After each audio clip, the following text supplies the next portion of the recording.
So, church, a few years ago, my wife and I, during the summer, embarked on a great journey, embarked on a great challenge, and it was one that required a lot of endurance from us, one that required just a lot of perseverance, especially on my part. But we knew that there was a lot of benefit to be gained just by time together and what we did. And so we started on this journey kind of unknowingly, but it just kind of happened. And once we set our mind to it, once we put our hand to the plow, so to speak, we knew there's no turning back. We have to finish what we start. And so a few summers ago, my wife and I binge watched the entire series of Friends on Netflix. How many of you, just out of curiosity, if you're familiar with the TV show Friends, so no one told you life was gonna be this way. Thank you. 2 of you had my back on that. Those are my people. You guys are my people. If you're not familiar with Friends, it was a sitcom that ran several years ago. It's kind of seen a resurgence. It's become available on streaming. And Friends is about just that. It's about these 6 friends that live in New York. And still to this day, no one knows exactly what they do. Basically, we know that they drink coffee at a coffee shop and they hang out at an apartment no one knows how they can afford. And so this is what they do. And so, watching Friends during the summer, I want to say it was quite an accomplishment because it's 10 seasons long, and yet we finished it over one summer. And so I learned a few things after doing this exercise. 1, my wife and I probably need a better use of our time in the evenings than watching Friends. 2, if you've seen Friends, this is just for you. 2, I learned that Ross is the worst guy ever. Like, I don't understand how he gets with Rachel. I don't understand his appeal. He's just got a face you want to slap. I'm just saying Ross is the worst guy ever. And number 3, what I learned is that there is just something that's so compelling about people hanging out. There's just something that's so compelling about people hanging out. There's something about it that we are just kind of naturally drawn toward. And that's why so many great sitcoms and TV shows through our time, that's exactly what it is. They don't have some convoluted plot. It's just people hanging out. Friends is just people hanging out in a coffee shop. Seinfeld is just people hanging out in an apartment. Big Bang Theory, just people hanging out. Cheers, people hanging out at the bar. It's just people hanging out. And there's just something about that kind of friendship, there's something about that kind of community that I think we are naturally drawn toward as people. And I think the reason why it's becoming so much more compelling now, the reason why when Friends came back out on streaming, everyone was flocking toward it, is that art of hanging out, that art of friendships, that art of doing life together is something that we are losing in our society today. Look, even before the pandemic, the amount of adults who would say that it's statistics, and they would do these studies, the amount of adults that they would say they are living in isolation, that don't have deep, meaningful friendships, that feel alone in the world was staggeringly high. And now you factor in the pandemic on top of that. And I want to tell you, isolation, loneliness, depression, that's the pandemic within the pandemic. That's the illness within the illness. I think long after COVID is gone, that's the thing that we're going to deal with, the fallout of the most, the isolation, the loneliness, the further drive to do life alone, the further push to push people away. We call it social distancing, but that cannot become the norm in our life because we were not created to do life alone. We were created to do life together, and I think that's why we're so compelled and we're so drawn to shows that show people just hanging out and doing life together because we are hardwired for relationship. But what's interesting to me about relationship is that despite our desire for relationship, despite our desire and our need for connection, despite the fact that intellectually we all know, oh yeah, I need friendships, I need people in our life, it's so easy for us to place a low priority on them. How easy for us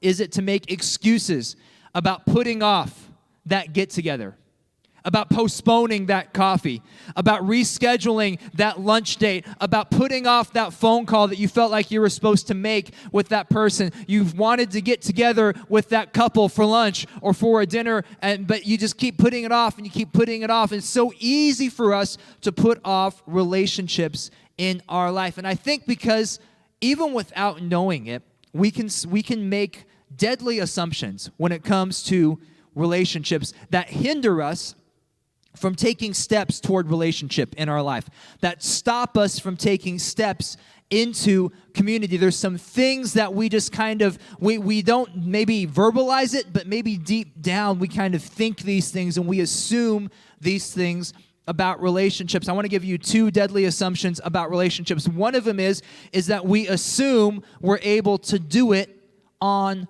our own. We assume that we're able to do it on our own because we may think and we may say, oh, no, I know I'm supposed to have relationships. I know I'm supposed to have godly friendships in our life. But deep down, I think it's easy to downplay or minimize the impact that relationships have on us. And it's really deep down when we drill down, we think, well, but seriously, I'm all I've got. But deep down, I feel like I'm the one that has to get through it. Deep down, I feel like I can't depend on other people. Deep down, I feel like no one is going to watch out for me but me, so I have to do it on my own. I have to get through this situation on my own. I have to overcome this trial on my own. I don't want to ask for help. I can't depend on people. They won't be there. I can't look to other people. I have to do it on my own. And I think we all struggle with this, but I think men especially struggle with this. Because if we were to ask for help, if we were to admit our struggle, if we were to admit our temptation, if we were to let people in, I think we face the trial that we think they're going to think I'm weak. They're going to think I don't have what it takes. And so the vulnerability of that keeps, I think, a lot of men especially from allowing other people in to the fullness of their life, from allowing other brothers in Christ to come alongside of them and to help support them and to help lift them up and to help get them through a trial. You know, we place so much value and we so glorify this idea of like the Lone Ranger guy. You know, John McClane taking down the terrorists. You know what I'm talking about? Just me against the world. And we say, oh, man, that's a man's man. That's what it means to be a man. And this idea that real strength comes from admitting our weaknesses. Real strength comes from allowing other people into our lives and asking for help and asking for support. It's that idea is just so foreign to kind of our twisted idea of what manhood and strength should be. And so because of that, we assume that we can do it on our own. I think another problem we have with that is when we allow other people into our life, maybe it's not even so much that we have a hard time asking for that help, but maybe we feel unqualified because what if someone asks us for help? What if all of a sudden one of your good friends opens up to you? What do you say in that moment? What do you do in that moment? That can be a terrifying thought. Like, you know, can you imagine your best friend that you've known just all of a sudden opens up deep about the struggles going on in his life, the struggles going on in his marriage, or the struggles he's having as a father, the struggles he's having against this temptation. And in that moment, you're like, what do I do? What do I say? You know, you're put on the spot, and all you can think of is like, whoa, that's tough. So who do you think the Browns are going to draft this year? You know, it's like, what do you do in that moment? And so that kind of relationship can seem scary to us because we don't know what to say and what to do in those moments. And so oftentimes what happens is in the moments where we need people the most, we tend to reach out to them the least. In the moments where we need people the most, we tend to reach out to them the least. In the moments of trial, in the moments of loss, in the moments of grief, I see it over and over again. I see it in your life. I see it in my life. Those are the moments we just naturally tend to circle the wagons. We naturally tend to close off and to push people out when people ask, how are you doing? How can I help? No, I'm good. I got this. Thank you for your concern. Thank you for your help. We're good. We're good. We're good. But deep down inside, you know you're not good. Deep down inside, you know, I'm broken. I don't even know how I'm going to get out of this situation. We assume that we can do it on our own. The second deadly assumption that I think we make is we assume that we'll always have time. We assume that we'll always have time. We can push off people. We can push back relational opportunities. We can push back those chances we have to make connections, those chances we have to go hang out, to go have coffee with someone, to go have dinner with someone, to go hang out at a park with someone. We push those things off because we think, there'll always be another time. I'll do it next time. I'll get it next time. I'll go to the next Bible study. I'll go to church next week. Man, I was thinking about that person. I'll call them tomorrow. And we always think that there's going to be more time, that I'm going to have another chance later. But the danger in this is when we do this, what happens is we take people for granted and we take the time that we have for granted. We take people for granted because we think they're always going to be there. They're always going to be a constant in my life, and I don't have to prioritize them now because they'll always be there, and we can end up taking them for granted and taking for granted those opportunities that God has given us to reach out in relationship, to reach out to people in our life. We assume that we'll always have time. And so this is why today I think it's important for us to take a look at relationships yet again, especially the friendships, the people that God has placed in our life, the people that God has placed in this church, the people that God has placed in your world that He wants you to reach out to, that He wants you to connect to. Because here's the truth. Even in a church of our size, you cannot connect to and you cannot know everybody here at this church. Even at a church of our size, at a church of 150, 200 people, it is impossible already for you to know everybody here at this church. And so if that is your goal, and you say, Pastor, I want to be at a church where I know everybody and everybody knows me, then you better go to a house church with like 10 people, because that's the only way that will happen. Once you start getting into a church of growth and a church where God is doing something, it is impossible for you to know everybody and for everybody to know you. So the goal is not for you to know everyone. The goal is for you to know someone. That someone knows you and that you know someone, that there's 2, 3, 4 people that you are doing life with, that know your story, that you can go to in a time of crisis, that you can go to in a time of need. We need these kinds of godly friendships. We need these kinds of godly relationships in our life. It is the only way that we are going to make it. It is the only way that we are going to push back against the pandemic, within the pandemic. The only way we're going to push back against this tide of loneliness and depression and isolation is for us to learn how to exist in godly community with one another. And so today I want to talk about the one thing above all other things that I think we get out of godly friendship. The one thing that I think we get out of, above all other things, the thing that we get out of godly relationships, and it is this idea. It is encouragement. Look at what the author of Hebrews says in Hebrews 3:13. He says this, but encourage one another. Everyone just say encourage one another, but encourage one another. One more time, but encourage one another every day. So here is our relationship goal for this week. We talked about we're having these relationship goals. Here's our relationship goals for our friendships, for godly relationships in our life. And it is this, is I need people to encourage and to be encouraged by. I'm going to say that again because I know you're feverishly taking notes this morning as God is speaking to you like He's never spoken to you before. By the way, if you did not know this, in the seat back pocket in front of you, there is a card specifically for message notes. It's kind of hiding in the back, and so if you want something to take notes on, to write your grocery list on, whatever you do, I'm just believing in faith that you're using it to take notes.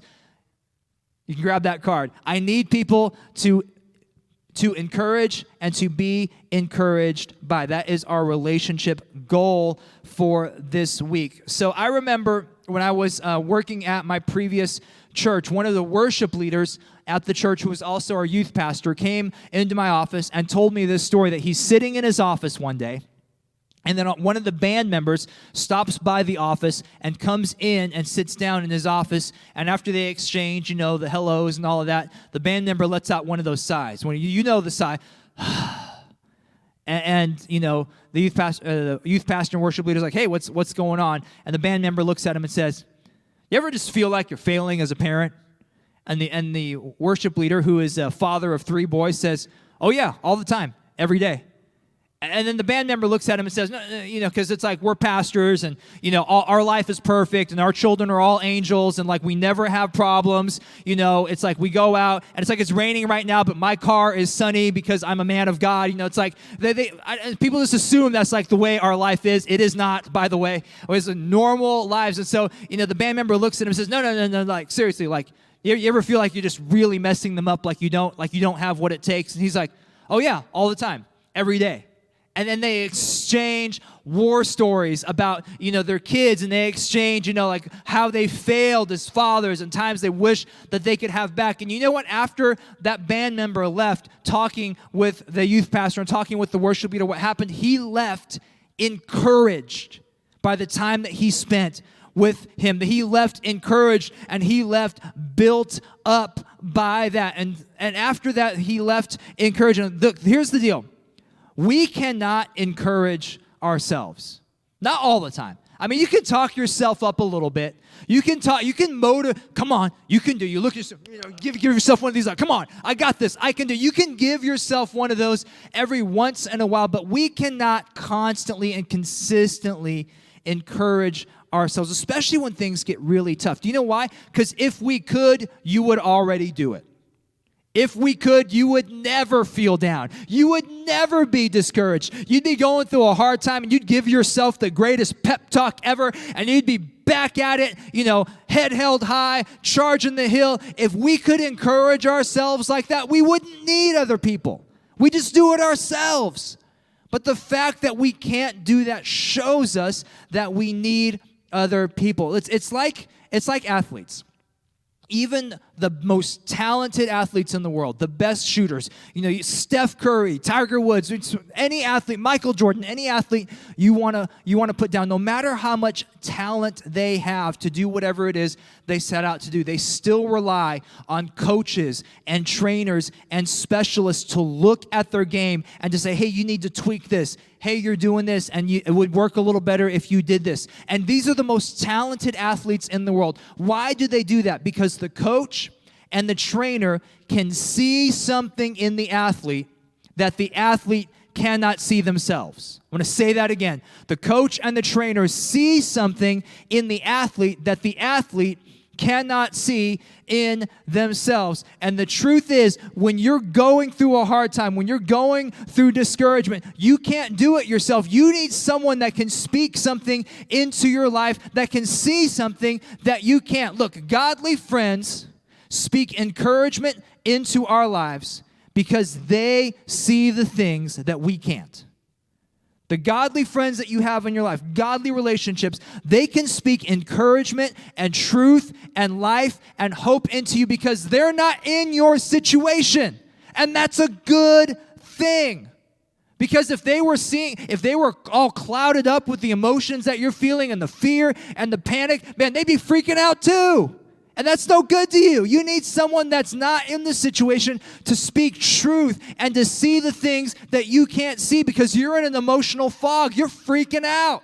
And you need someone to speak life and truth and hope into your situation. That's why we need godly friendships. They see the things that we can't. Look at the last half of this verse, Hebrews 3:13. He says, so that none of you will be hardened by the deceitfulness of sin.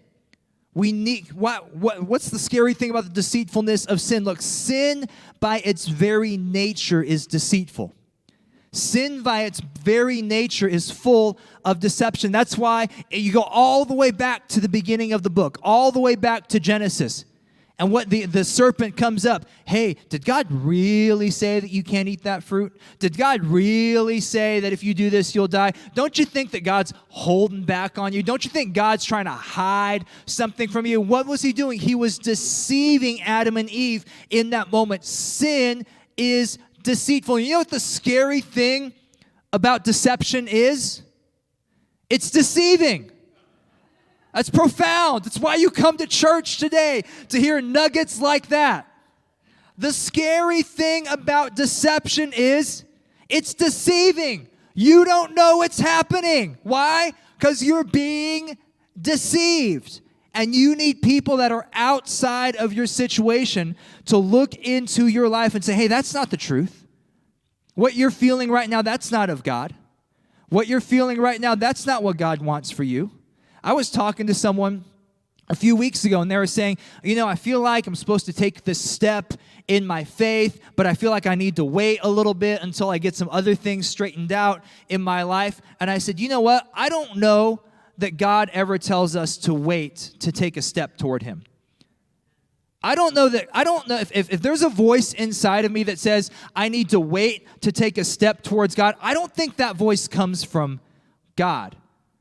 And if that voice doesn't come from God, where do you think that it's coming from? It was like a light bulb went off. And they were like, oh my gosh, I should do that now, shouldn't I? I'm like, yes, you should.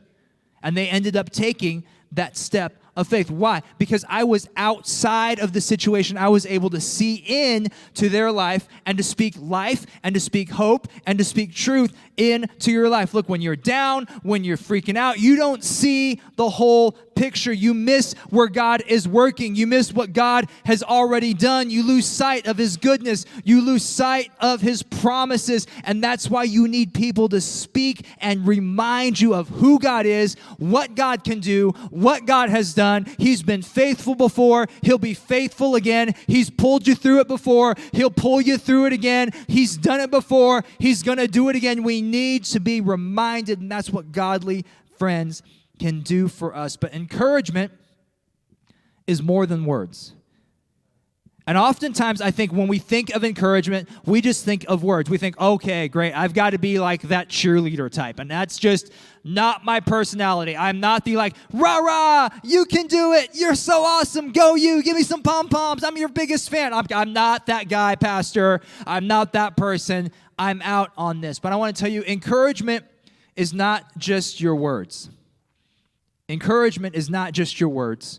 It's your presence. You know the word encouragement in Greek? By the way, Greek 2 weeks in a row, it's like you are at some like super Bible church right here. The word, sorry, that's fun. That's funny to me. I know it's not funny to you guys. It's hilarious to me. The word encouragement in Greek is this word parakaleo. Parakaleo. Thank you. I'm very impressed myself too. I'm gonna treat myself to some ice cream after service just because I got through that. And this word, it's not just encouraging someone like, yay, you can do it, you're so great. That word actually means going to someone, being with them, to comfort them, to strengthen them, and to exhort them, to encourage them verbally. And this is why encouragement is not just words. It's your presence. Oftentimes, your presence will speak louder than your words. This is why the writer says to encourage one another day after day. What does day after day imply? Day after day implies relationship. Day after day implies connection. Look, the early church, they would meet together every day, which is crazy. Could you imagine? It's like, all right, guys, see you tomorrow. You know, some of you are like, oh, don't even think about it, Pastor. Yeah, the early church met every day. And what the writer of Hebrews is saying, look, every time you get together, your presence should be encouraging one another. Your presence should be motivating one another. It's not just about what you say, but just about seeing you day in, day out, living your life for God, trusting God with your struggles, giving God your all, doing your best for your family, doing your best for your spouse, seeing you day in and day out. That encourages me to go after God. We grow in our faith together the more that we can do life together. Because you know what? When we come into an environment like this, it's so easy for us to think, oh man, everyone else has got it together right now but me. I come into Sunday morning and everyone looks all dressed up and they look all pretty, and I've seen their posts on Facebook and Instagram, and their life is just great. And if everyone knew what was going on in my life, they'd kick me out of this church. If everyone knew what was going on in my life, no one would see, I wouldn't even have to purposely socially distance. They just wouldn't come anywhere near me. But when we get to know people, we'll say in love and in Christ-likeness, wow, you're screwed up too. That's amazing. I'm not the only one. And I see how God is working in your life. And what does that do? That encourages me. But I can't get there unless I start being in relationship, unless I start taking those steps. Look, I know it's hard to get together physically right now with people. I understand that. I get that. If you're watching online and you've been in isolation and distance because of health reasons, I get that. And I understand. And I'm not saying you have to run out and do something unsafe because the pastor said we need to be together right here, right now. I get that these are weird times, but I still believe that we can fight to show our presence in people's lives right now. I believe that we can, I don't think that we need to make excuses for putting relationships on the back burner any longer. Look, I heard a study the other day that said just a phone call versus a text can have such a dramatic increase in the other person feeling valued, the other person feeling like they're not in isolation. When they hear your voice, it has such power. Maybe the challenge for some of you this week, instead of sending a text, is to make a call. If you're watching online, maybe the challenge is instead of sending a text, make a call to someone this week. Let them know. Let them hear your voice. Let you hear their voice. Engage in presence. Maybe it's this week saying, you know what, I'm not going to put off that invite anymore. I'm going to invite that person to coffee. I'm going to invite that family over to dinner. We're going to do life together. We're going to get together in a park where there's space and where there's room, however you feel comfortable. But I want to encourage you to take that step of faith because we so desperately need godly connection. And I think it's time for us to connect with people face to face or voice to voice rather than thumb to thumb. Face to face, voice to voice rather than just thumb to thumb.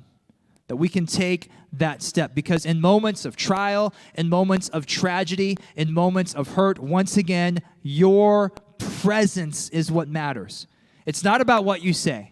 If someone's hurting, it's not about you having the magical words for them. It's about your presence. Why? Because if you're a Christ follower here in this place, guess what? You carry the presence of God with you.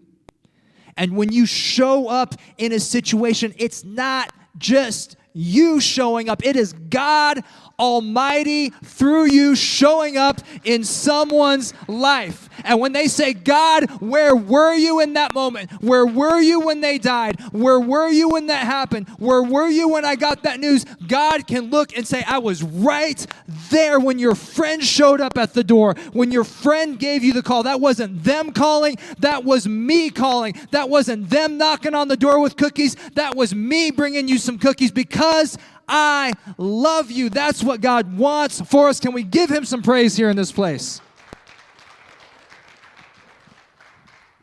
I spent way longer on that than I meant to. Hebrews 3:13. But encourage one another day after day as long as it is still called today. As long as it is still called today. One of the things we have to understand is relational procrastination leads to relational isolation. Relational procrastination leads to relational isolation. A few years ago, I helped lead worship at a youth camp, and the last few days of the camp, my wife got a chance to come up and hang out at the camp with us, and we just, as a couple, had a chance to connect with the camp speaker and his wife, who was also there. And I remember one night toward the end of camp, my wife and I were hanging out with the speaker, and his wife were out on a golf course in the middle of this field, in the middle of nowhere, Oklahoma. The sky is just perfectly clear, and we're out in this golf cart, and we're talking till like 1 a.m. with this couple out in the golf cart underneath the stars. Guys, it was a camp romance. I want to tell you, it was so amazing. And so we exchanged phone numbers. We're like, hey, let's get together. Let's bring the kids together. Let's have a dinner date. Oh, it's going to be great. New best friends. You know, it's like that whole thing. And I want to tell you, we got home, and did it ever happen? Nope. It did not happen. Why? Because life kept getting in the way. Oh, we should call. You know what? This is not a good week. Let's try to call him next week. Next week wasn't a good week either. And then days turned into weeks turned into months, and eventually it was a forgotten thing. I actually forgot all about them until I was writing this message. Relational procrastination leads to relational isolation. And I said one of the biggest mistakes we can make in friendships is assuming we always have time to make them happen. And I want to illustrate that. Rich, can you bring that table up here? I know the enemy was against me today because I have an illustration that I really wanted two hands for. And so I got to hold a microphone and do this one-handed. But it's going to be okay. I'm going to get through it. You guys be praying for your pastor as he gets through the illustration one-handed here. And so this is a table. The table really has nothing to do with the illustration, but I need it for the illustration here. All right. So we can think so many times that we have all the time in the world to make relationships, to do these things in our lives, but really, I think we lose sight of how quick the time is that we have in our life, and we lose sight of how fleeting and how precious life is. And so I just kind of want to remind us of that today. And so the average male in America lives about 78 years, and so that's pre-COVID, by the way. I don't know what the stat is now. Just go with me on it. So that's about 28,470 days. 28,470 days that someone lives. And so these marbles, this is a pitcher full of marbles, represents those days. Now, there are not actually 28,470 marbles in the pitcher. I did not have the time, money, or interest to buy that many marbles. So once again, just go with me on it. These marbles represent that day. And so last week, I talked about how my kids give me grief because I'm turning 40 next year. So that means I'm turning 39 this year. That is exactly the halfway point to 78. So this bucket of marbles right here doesn't just represent the average life. This bucket of marbles for today, this is going to represent my life. And so like I said, I'm turning 39 this year. So that means that half of my marbles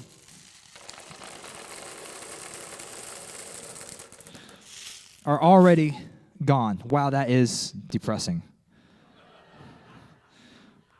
Might need a moment here, church. That was, that's sobering. All right, let's pray and go home. And so the question is, what am I going to do with the rest of my marbles?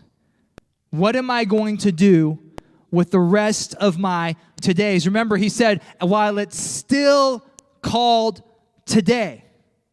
Am I going to spend my still called todays? Am I going to spend them encouraging others? Am I going to spend them building people up? Am I going to spend them living in godly community? Or am I going to spend them on myself? Trying to do things in my own strength. Trying to be the Lone Ranger. Trying to say, I don't need people. They're not that important. I'm going to do it later. I'm going to do it tomorrow. Trying to get through everything myself. Because look, we all have a bucket of marbles. We all have an amount of days that are left, and we can try to make something beautiful out of them, or we can waste those opportunities. Look, when I take the time to go to coffee with a friend, what am I doing? I'm putting marbles in a jar of something beautiful. When I take the time to go to Bible study and make those relationships, what am I doing? I'm taking time to build something beautiful out of my life. When I call someone instead of just texting them, what am I doing? I'm putting marbles in that opportunity to make something beautiful out of my life. When we say, you know what, we're going to go on that double date with that couple from church, I'm putting marbles in the opportunity to build something beautiful with my life. But then there's times that I miss it. There's times that I say, I'm too tired. I don't want to go to Bible study tonight. I'll just go next week.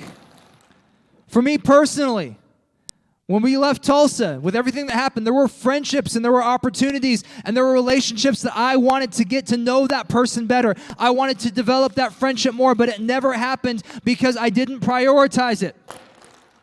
We had good friends that moved away to different states, and we didn't get a chance to hang out with them. We didn't get a chance to deepen and develop those friendships like we wanted to, and we missed those opportunities. Now, can I say real quick here, some of you look at this and you're like, ouch. Because you know there's relationships in your life that you didn't pour into and that just didn't end the way you wanted them to. And now for whatever reason, it's too late to try to make good on that. The relationship's gone. It's done. There's no way to get it back. Can I speak to you for just a second? Because in our humanness and in our worldview, it seems like, man, that thing is gone forever. It's gone into the trash forever. But Lifehouse, we serve a God of grace. We serve a God of mercy.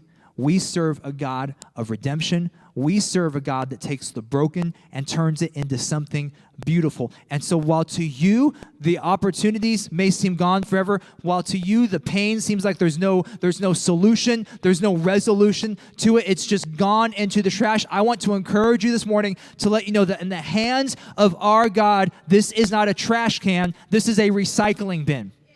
In the hands of our God, this is a recycling bin. He wants to take your broken, He wants to take your pain, He wants to take your missed opportunities, and He wants to change them and renew them and turn them into something beautiful. Because Lifehouse, what I want and what you want in your life is we want our lives to be something beautiful. We want our lives to be poured out like an offering to God, that the days count and the days are beautiful in His sight. Now, are we always going to get it right?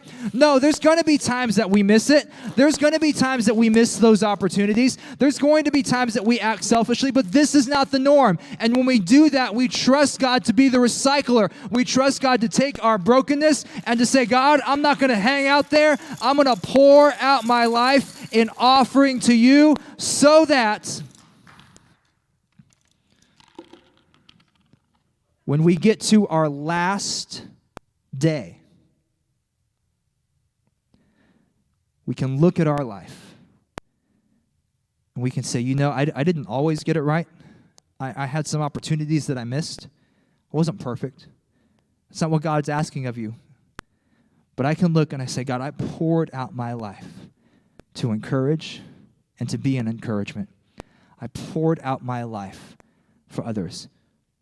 So that on this last day, I can say, God, I didn't live for myself. I didn't live for myself, God. I lived for others. I lived, God, to encourage and to be an encouragement. This last day, I can look back and say, God, thank you for giving me this opportunity to pour out my life for others. Now, here's the thing, Lifehouse. None of us have control over when this day is going to be. None of us know when this day is. We can't control our last day, but we can control today. You can control today. This is today. This is not your last day. This is today. What are you going to do with this marble? What are you going to do with today? Don't waste it. Don't waste the opportunity. You're here right now, surrounded by people who you need to encourage and who you need to be encouraged by. Don't waste today. Maybe today you make a phone call. Maybe today you invite someone to lunch. Maybe today you make a plan for dinner. Don't just say we're going to do it later. Make the plan. Don't waste today. Let today be a part of the beauty of what God wants to do in your life. Dave, can I have you go ahead and